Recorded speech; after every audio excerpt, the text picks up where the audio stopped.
একদম রসের টইটম্বুল, এতটা লোভনীয় যে দেখে আপনি না খেলে শান্তি পাবেন না।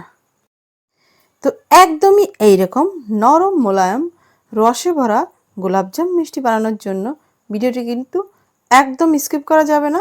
স্কিপ না করে পুরোটা ভিডিও দেখবেন, তাহলে আপনিও এইরকম রসালো গোলাপজাম বাড়িতেই বানিয়ে নিতে পারবেন, তাও আবার আটা দিয়ে।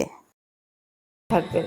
নমস্কার বন্ধুরা, আমি মালা, আপনারা দেখছেন মালার রান্নাবান্না। তাহলে বন্ধুরা চলুন এই অতি লোভনীয় আটার গোলাপজাম মিষ্টি বানানোর রেসিপিটা শুরু করি। তো সবার প্রথমে আমি এখানে একটা গামলার মধ্যে ছাননি নিয়েছি, আর এই ছাননির উপরে দিয়ে দিচ্ছি 1 বাটি আটা। এবারে এই আটাটা আমি চেলে নিচ্ছি। আটা যতই ভালো হোক একবার চেলে নিলে খুব ভালো হবে, কারণ আটার মধ্যে থাকা দলা ভেঙে একই রকম হয়ে যাবে। আর দিচ্ছি 2 চুটকির মতন বেকিং সোডা এই আটার মধ্যে দিয়ে দিলাম। এটাও আটার সাথে সাথে চালা হয়ে যাবে আর খুব সুন্দর আটার সাথে মিশে যাবে। আর নিচ্ছি ওই একই বাটি মাপ করে 1 বাটি পাউডার দুধ, আর এই বাটির মাপটা কিন্তু 1 কাপের মাপে। এবারে আমি ফ্লেভারের জন্য 1/4 টিস্পুন এলাচের গুঁড়ো দিয়ে দিলাম। এলাচের গুঁড়োটা অবশ্যই দিতে হবে, না হলে মিষ্টি থেকে আটা আটা একটা গন্ধ বেরোবে। আর 1 চামচ উপর ভরে আমি ঘি দিয়ে দিলাম। ঘিটা জমে আছে তো, ওর জন্য 1 চামচ হলো, গলালে এটা 2 থেকে 3 চামচ হবে। এইবারে হাত দিয়ে এরকম করে ডলে ডলে উপকরণগুলি একত্রে মিশিয়ে নিতে হবে।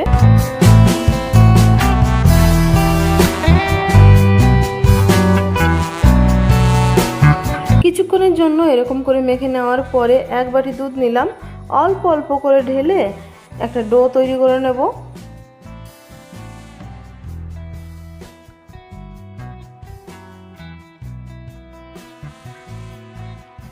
আমি 3 থেকে 4 বার অল্প অল্প করে দুধ ঢেলে এইরকম একটা মিশ্রণ তৈরি করে নিয়েছি। আর এটা কিন্তু একটু চ্যাটচ্যাটে মতন দেখাচ্ছে। এটা রেস্টে রাখার পরে এই ডোটা একটা পারফেক্ট ডো তৈরি হবে। আমি ঢাকনা দিয়ে ঢেকে 10 মিনিটের জন্য রেস্টে রেখে দিলাম। ততক্ষণে এদিকে আমি শিরাটা বানিয়ে নেব। শিরাটা বানানোর জন্য আমি এখানে একটা এরকম পাত্র নিয়েছি, এর মধ্যে আমি দিয়ে দিচ্ছি ওই একই বাটি মাপ করে 2 বাটি চিনি। গোলাপ জামুনের শিরাটা না একটু বেশি বেশি করেই বানাতে হবে, তা না হলে গোলাপ জামুনগুলো ভালো রস পাবে না আর গোলাপ জামুনগুলো চুপসে থাকবে। এবারে আমি ওই বাটিরই 1.5 বাটি জল দিয়ে দেব। গ্যাসের ফ্লেম প্রথমে হাই করে দেব, তাহলে চিনিটা খুব তাড়াতাড়ি গলে যাবে। যেহেতু জলের মধ্যে চিনিটা পড়ার কিন্তু কোনো চান্স নেই। গ্যাসের ফ্লেম হাইতে করে দিলে কোনো সমস্যা নেই, বরং তাতে কাজটা তাড়াতাড়ি হয়ে যাবে। ফ্লেভারের জন্য আমি শিরার মধ্যে 1/2 টিস্পুন এলাচের পাউডার দিয়ে দিলাম। এখানে ফ্লেভারের জন্য নিজের পছন্দ মতন যে কোনো ফ্লেভার ব্যবহার করতে পারেন। ঢাকনাটা দিয়ে আমি 2 থেকে 3 মিনিটের মতো জাল করে নিচ্ছি।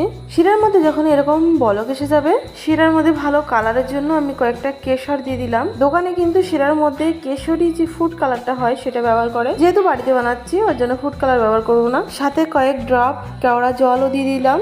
আর এই শিরাটা 2 আঙুল দিয়ে ঠিক এইভাবে একটু ডলে ডলে চেক করে নিতে হবে। এই শিরাটা বানানোর জন্য কিন্তু কোনো তার লাগবে না, একটু চিপচিপে মানে একটু স্লিপ কাটলেই শিরাটা কিন্তু একদমই পারফেক্টলি রেডি হয়ে যাবে। ব্যাস, শিরাটা রেডি। শিরাটা নামিয়ে একটু সাইডে রেখে দিচ্ছি। এদিকে ডোটাও মিষ্টি বানানোর জন্য পুরোপুরি রেডি হয়ে আছে। হাতের মধ্যে সামান্য একটু ঘি মেখে আমি গোল গোল করে মিষ্টি শেপ দিয়ে নেব।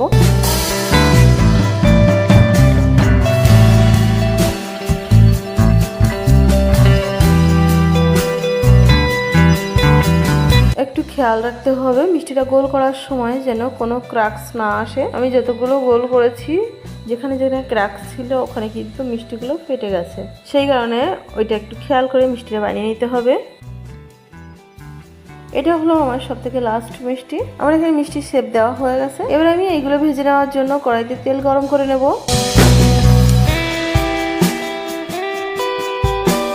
এখানে তেলটা কিন্তু খুব গরম করা যাবে না, সামান্য একটু গরম হলেই এই মিষ্টিগুলো তেলের মধ্যে ছেড়ে দিতে হবে। আর এই মিষ্টিগুলো তেলের মধ্যে দেওয়া থেকে তুলে নেওয়া পর্যন্ত গ্যাসের ফ্লেম কিন্তু একদম লোতেই রাখতে হবে। আর কিছুক্ষণ ধরে এরকম নাড়াতে চাড়াতে ভেজে নেওয়ার পরে কালারটা কিন্তু এরকম সুন্দর এসে যাবে। একটা ব্যাচ ভেজে নেওয়ার পরে দ্বিতীয় ব্যাচটি ঠিক একই রকম ভাবে ভেজে তুলে নিতে হবে। সমস্ত মিষ্টিগুলো ভেজে নেওয়ার পরে শিরার মধ্যে দিয়ে দিতে হবে। এতক্ষণে শিরাটা কিন্তু ঠান্ডা হয়ে গেছে, মানে হালকা কুসুম গরম আছে। ঢাকনা দিয়ে ঢেকে 6 থেকে 7 ঘন্টার জন্য রেখে দিতে হবে। আমি 5 ঘন্টা পরে আসলাম আর মিষ্টিগুলো কিন্তু বন্ধুরা পারফেক্টলি রেডি হয়ে গেছে সার্ভ করার জন্য। এখানে একটা মিষ্টি আমি আপনাদের কেটে দেখাতে চাই ভিতরটা কতটা রসালো হয়েছে।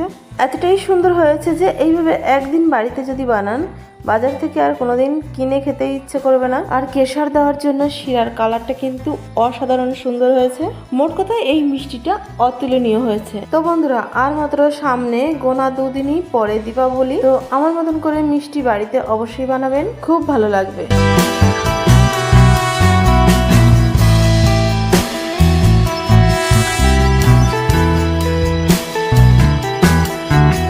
আমার এই মিষ্টি রেসিপিটা যদি একটুও ভালো লেগে থাকে অবশ্যই ভিডিওটিকে একটা লাইক করবেন, চ্যানেলটিকে সাবস্ক্রাইব করতে ভুলবেন না।